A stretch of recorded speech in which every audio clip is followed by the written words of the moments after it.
Primeiro a pandemia, depois a guerra que regressou à Europa. Em agosto, a inflação atingiu os 9%.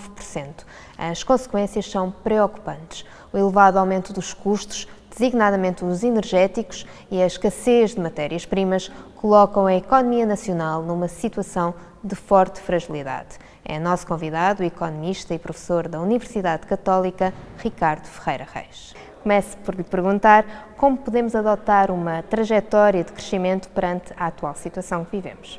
Isso é uma pergunta muito complicada. Se eu soubesse exatamente o que fazer, seguramente que já teria dado aí o segredo para que pudéssemos entrar numa trajetória de crescimento. Mas esse é precisamente o grande dilema em que nós estamos.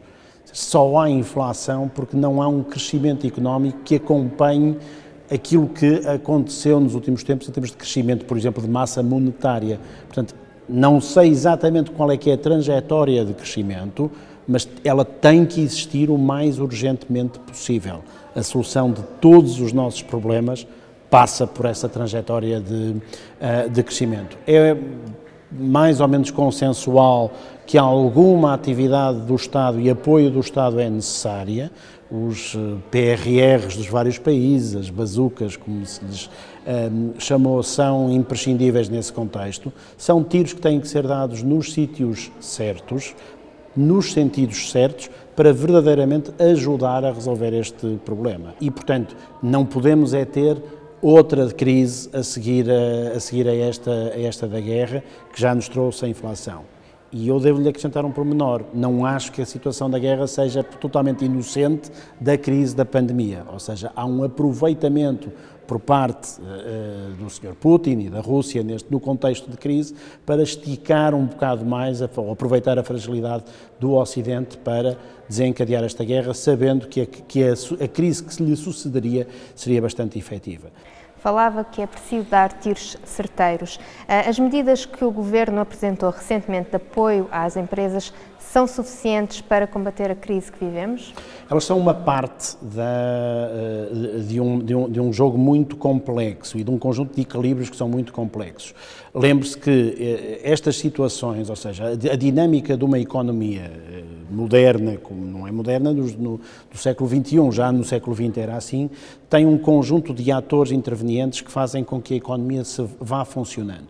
O Estado é um desses ingredientes, as empresas são um ingrediente crítico, as pessoas também, pelos seus níveis de consumo, mas depois não nos podemos esquecer da banca, que é uma espécie de óleo do mecanismo de transmissão da economia, que funcionaria como um motor da vida das pessoas.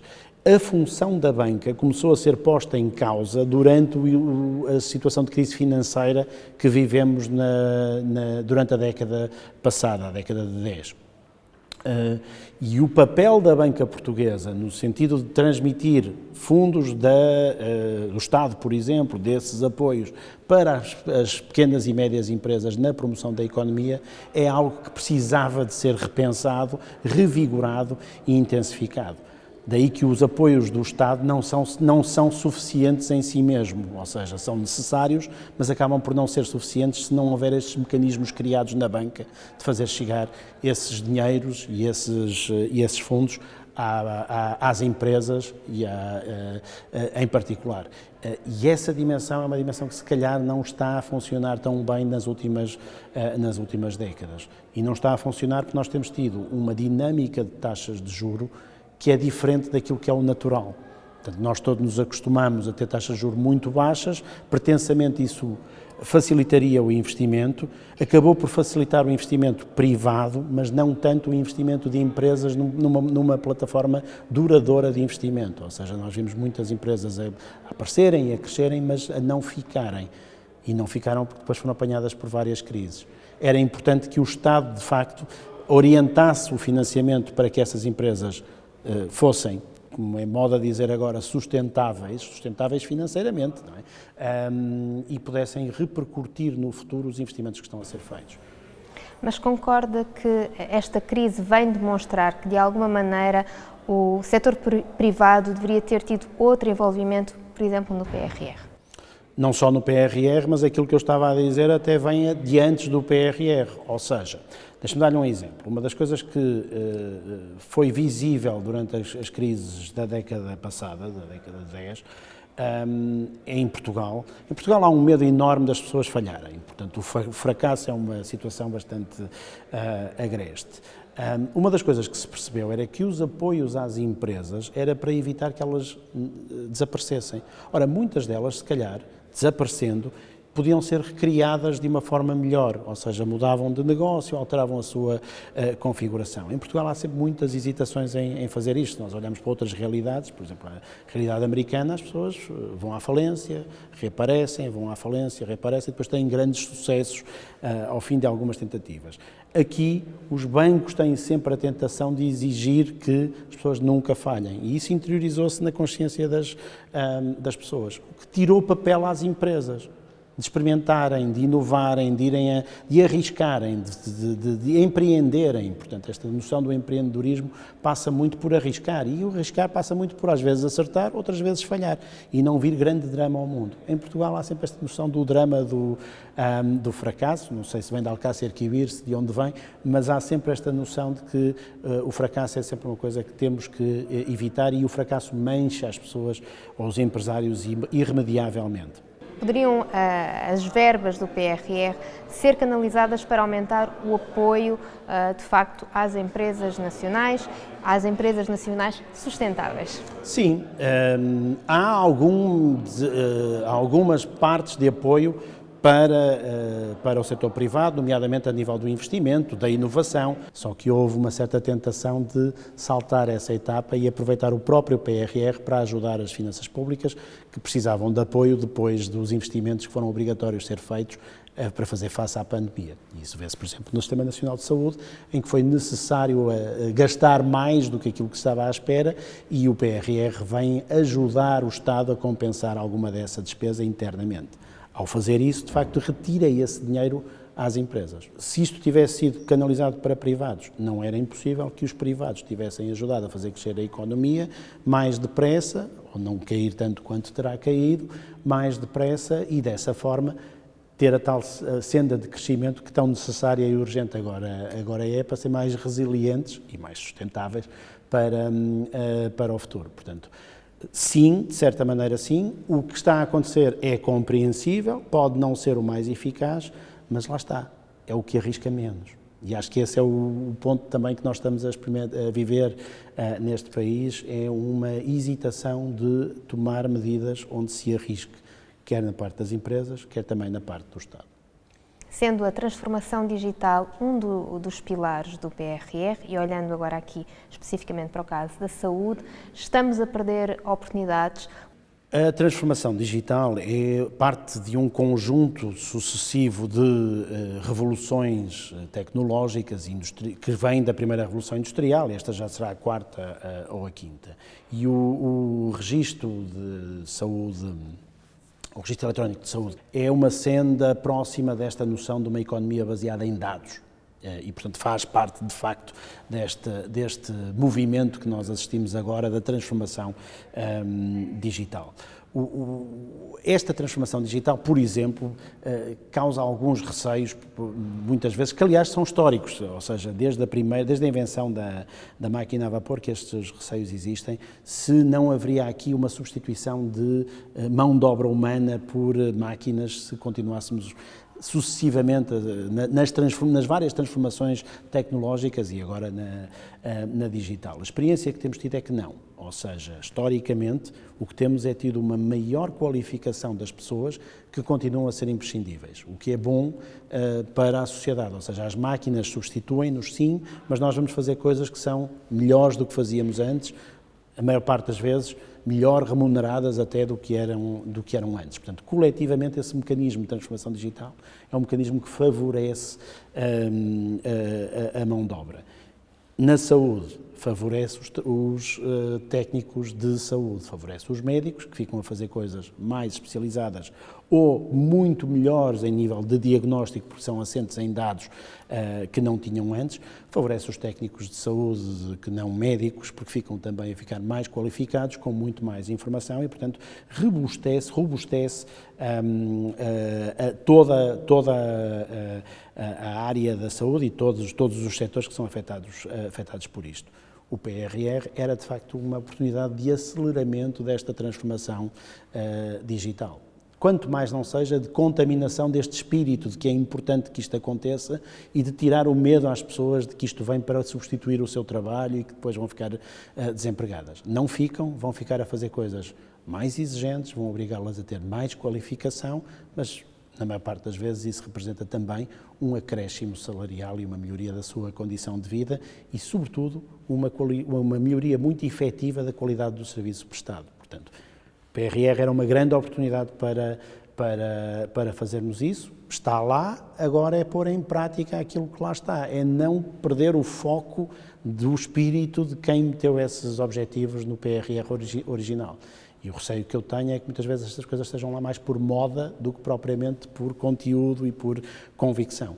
E, portanto, esperemos que assim não seja. Daí o meu alerta, que é precisamente para chamar a atenção que é importante que essa convicção exista. Atravessamos aqui uma fase com desafios acrescidos e muito se fala agora do aumento dos custos energéticos. Qual é o verdadeiro impacto que este aumento poderá vir a ter aqui para o tecido empresarial nacional e, em particular, para a indústria farmacêutica? Para já está a ter, não é? Portanto, os custos energéticos estão, de facto, a subir de forma galopante. Uma das coisas que estamos a notar é que esse aumento de custos energéticos, pela primeira vez, não é nos combustíveis fósseis, portanto, é a primeira vez que nós vemos os custos energéticos a subirem sem subir a gasolina e o gasóleo, portanto, estamos já a assistir a quebras de valor de gasolina e gasóleo para padrões próximos daqueles que nós tivemos.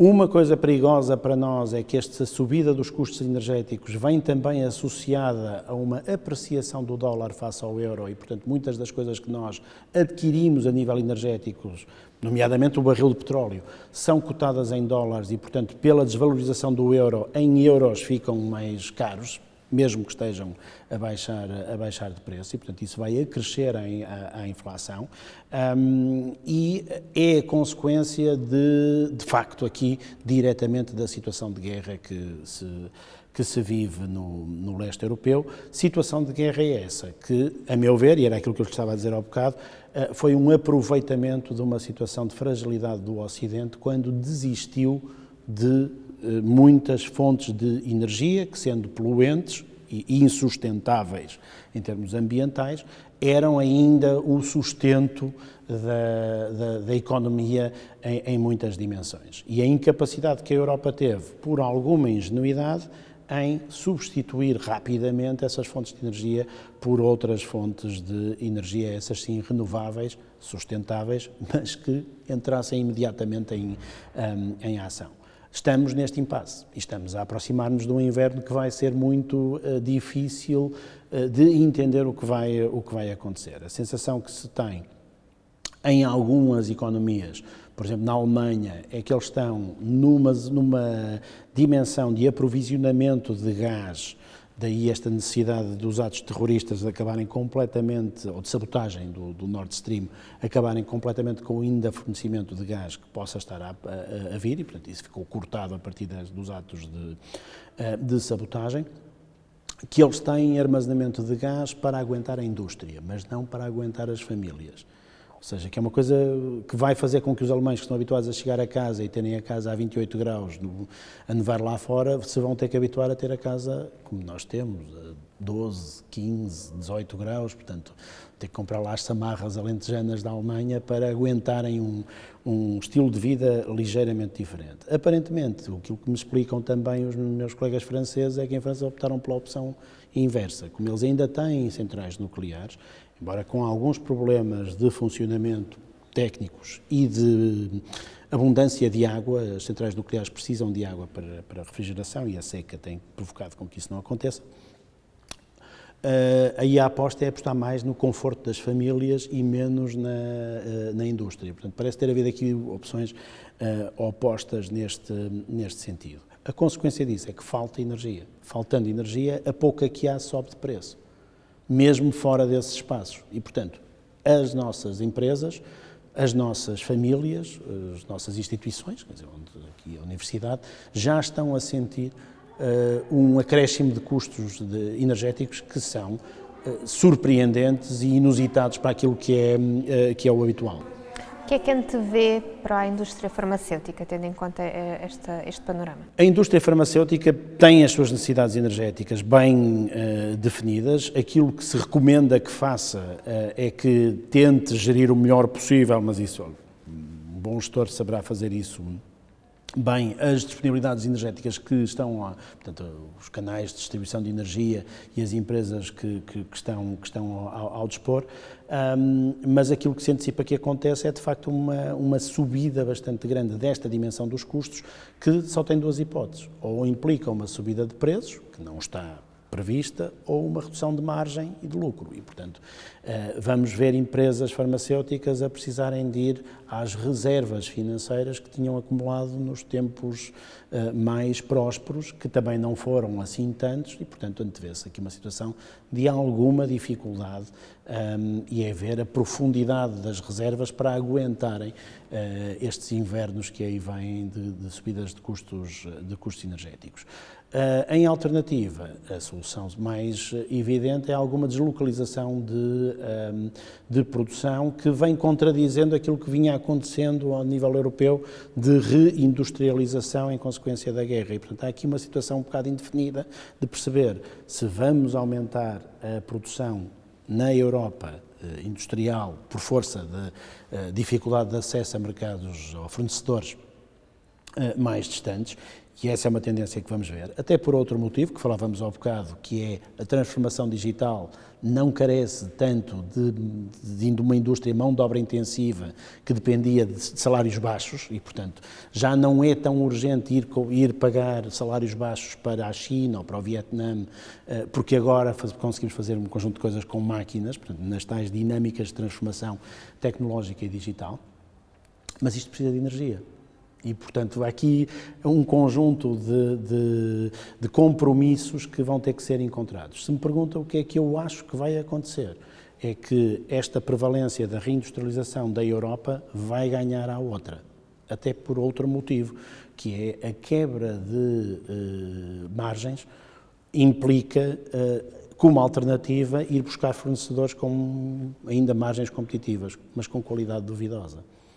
E, portanto, a Europa e a saúde não se coaduna com esse tipo de alternativas de opções. Poderemos ver isso num ou noutro ramo de atividade farmacêutica, mas, no geral, a minha crença é que vai haver uma pressão para que os preços dos medicamentos e dos produtos farmacêuticos tenham que subir em prejuízo ou do abastecimento de onde eles mantiverem os preços fixos, ou do bolso dos pacientes que precisam das terapias e, portanto, vão ter que pagar mais por estes tratamentos. Mas antevê que possamos estar a correr o risco de ver alguns medicamentos desaparecer se não se inverter aqui, contrariar aqui um bocadinho a revisão de preços em baixa que tem sido a panagem nos últimos 20 anos? Sim.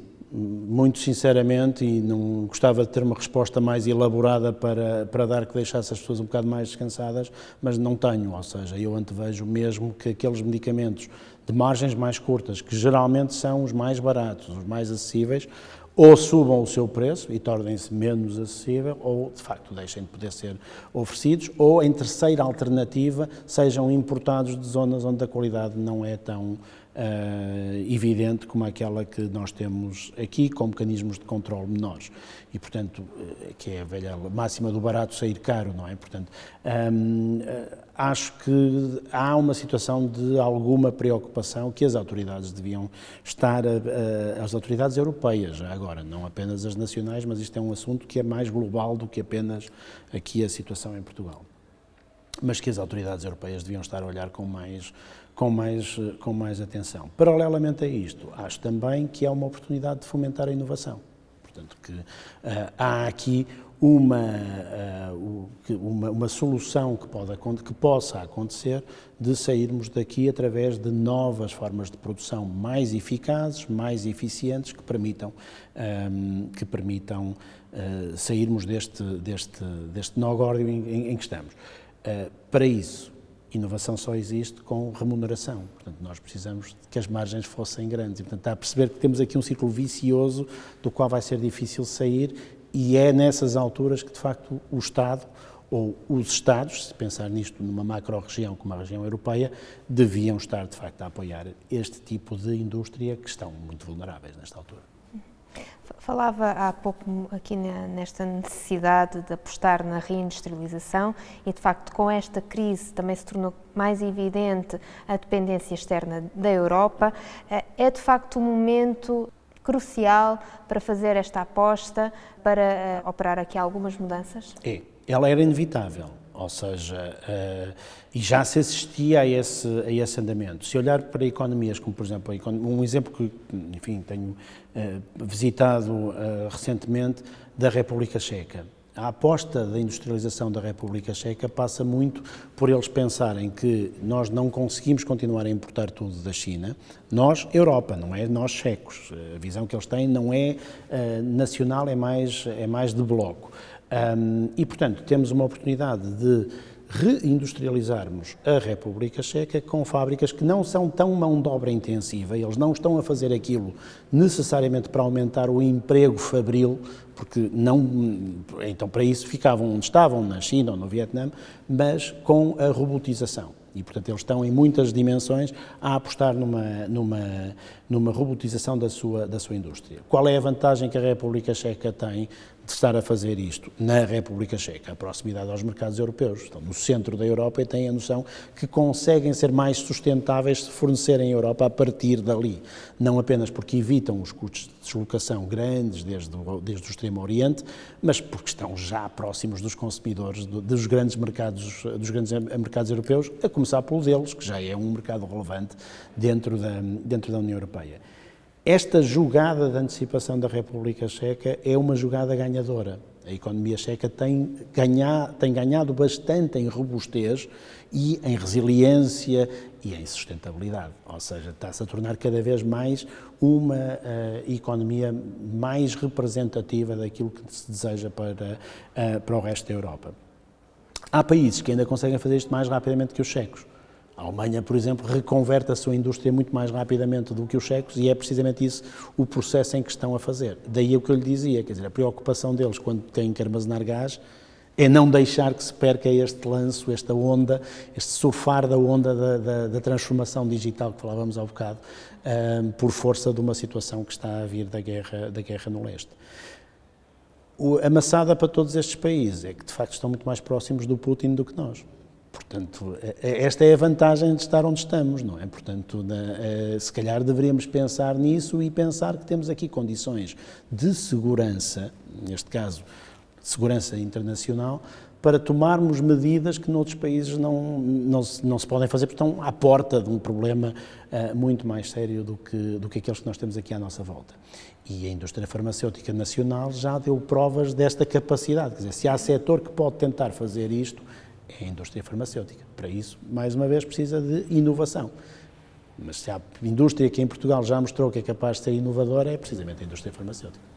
Pegando aqui no exemplo que estava a dar da República Checa, num bom exemplo de muitas das medidas que eles têm estado a adotar, e pensando aqui como podemos tornar a produção nacional mais competitiva, nomeadamente ao nível da indústria farmacêutica, para si a solução, o caminho passa sempre pela inovação? Sempre. Ou seja, se ao bocado eu lhe dizia na sua primeira pergunta que o crescimento era urgente, o motor desse crescimento tem que ser a inovação, tem que ser a transformação, tem que ser a adaptabilidade e a adaptação. E tem que ser outra coisa que já percebemos que nos falta, que é a capacidade de arriscar, capacidade e vontade de arriscar. E, portanto, estes vários ingredientes fazem com que a inovação seja mais ou menos que um passo intermédio crítico para a tal sustentabilidade económica que se exige à nossa economia. E volto a dizer o que lhe acabei de dizer ao bocado, quer dizer, se há indústria em Portugal que tem dado mostras de capacidade de inovação, tem sido seguramente a indústria farmacêutica. É uma indústria que não usa atalhos, não sei se tem essa percepção, ou seja, faz as coisas sem tentar que haja aqui um shortcut qualquer, ou um apoio qualquer coisa que seja a bala de prata que lhes resolva, que lhes mate os problemas que têm. Tem-no feito de forma muito sistemática. Aqui arrogo algum contributo nisso, não eu, obviamente, mas da academia, ou seja, nós temos tido muito boa formação académica nestas áreas da indústria farmacêutica, seja nas áreas da saúde humana, seja nas áreas da saúde animal, seja num conjunto de outras dimensões de que a indústria farmacêutica acaba por usar como input para depois a sua própria inovação. E isso tem corrido razoavelmente bem. E como um exemplo, se o exemplo europeu seria a República Checa, o exemplo nacional de uma indústria onde as coisas funcionam razoavelmente bem tem sido na indústria farmacêutica. Daí a ser pena que toda esta tensão inflacionista venha precisamente afetar muito proximamente uma indústria que estava a quem as coisas nem estavam a correr assim tão mal quanto isso, malgrado todo o enquadramento de saúde no país, que é complicado, mas até estava a correr bem, portanto esperemos que assim continue. Ainda assim, precisamos ou não de um regulador mais ágil para podermos aprovar medicamentos inovadores? Precisamos de um regulador que consiga articular-se com os reguladores europeus, portanto supranacionais, com a Agência Europeia do Medicamento. Isso foi visível durante a pandemia, ou seja, a pandemia acabou por ser um bom laboratório de experimentação do que é que se pode melhorar em termos de regulação. Percebeu-se que há uma agilização de processos que acabaram por funcionar razoavelmente bem, comprovadamente bem na velocidade com que muitas das decisões foram tomadas. Eu não estou a dizer que são infalíveis as decisões que foram tomadas, mas a verdade é que, mesmo com mais tempo, eu não vejo que as decisões que foram tomadas então teriam sido diferentes das que foram tomadas então em tão pouco tempo. Ou seja, a convicção que eu tenho é, aconteça o que aconteça daqui para a frente em relação às vacinas, por exemplo, que foram aprovadas, a sensação que eu tenho é que os resultados, aquilo que aconteceu em face de uma aprovação tão acelerada, não seria diferente se tivéssemos, não seria diferente cientificamente, tecnicamente, se tivéssemos passado por aqueles processos mais burocráticos que se verificavam. O que não tínhamos era tempo para esperar socialmente os resultados seriam catastróficos se tivéssemos esperado tanto mais tempo. Mas isto vem mostrar uma coisa, se calhar muitos daqueles procedimentos estão a mais. Portanto, e se calhar têm ou deveriam ser revistos, deveriam ser repensados. E Portugal pode ser um bom laboratório para experimentarmos um conjunto destas coisas, se quisermos arriscar. Voltamos mais ou menos ao mesmo ponto de partida. Portanto, vamos sempre parar ao mesmo sítio, já reparou? Quer dizer, damos aqui uma volta e paramos sempre nesta incapacidade de arriscar. E aquilo que nós sentimos, muitas vezes, dos nossos reguladores, é que são muito seguidistas em relação àquilo que lhes é imposto a partir dos reguladores das agências europeias. O que é bom, porque somos os bons alunos, habituamos-nos a ser os bons alunos, mas somos uns alunos muitas vezes muito lentos. E, portanto, deveríamos ser mais exigentes com Bruxelas, que nos deixem experimentar. Ou seja, vocês precisam de um sítio onde seja testado e experimentado um conjunto de coisas. Nós temos bastante confiança naquilo que estamos a fazer e, portanto, deixem-nos ser esses laboratórios onde se avança, em detrimento de outros países, onde isto é feito com maior velocidade do que aqui. Portanto, isto também tem muito a ver com o relacionamento que devemos ter com Bruxelas. Eu acho que isso devia ser repensado. Ou seja, nós temos uma postura de Bruxelas que não é má, é de bom aluno, mas é do aluno que não é exigente. Portanto, que mandou fazer isto, eu fiz, está aqui, está feito. E o aluno mais exigente é aquele que vem dizer, olha, e se também puder fazer isto? E se também pudermos fazer isto mais? Portanto, esta exigência faz com que, mesmo em Bruxelas, eles nos reconheçam como alguém que faz melhorar a Europa. E, portanto, esse é um ponto importante.